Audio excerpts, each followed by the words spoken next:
Aksi nekat dilakukan Monce Metusalak Tamo Ama di Pelabuhan Benoa, Pedungan, Denpasar Selatan pada Jumat tanggal 9 Agustus.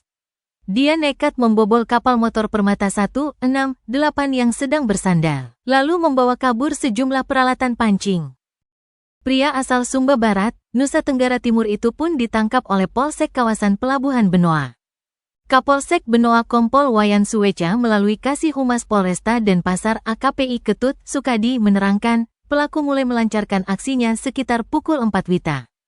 Awalnya Monce memarkirkan sepeda motor di depan dermaga barat, Pelabuhan Benoa.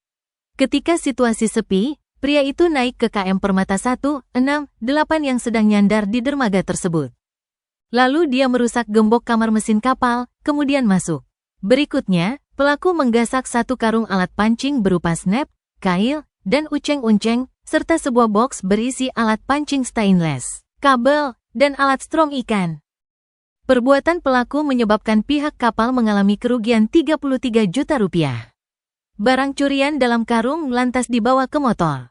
Namun ketika hendak membawa barang curiannya, tanpa sengaja pelaku terpergok polisi.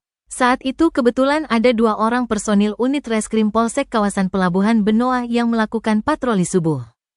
Petugas yang mencurigai Monce membawa satu karung berisi alat pancing kemudian mendekat dan menanyainya. Akan tetapi, pelaku berusaha untuk kabur.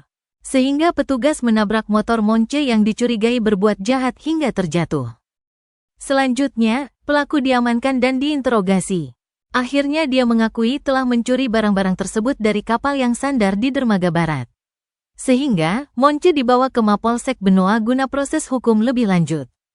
Dia disangkakan pasal 363 KUHP tentang pencurian dengan pemberatan, terancam pidana penjara paling lama 7 tahun.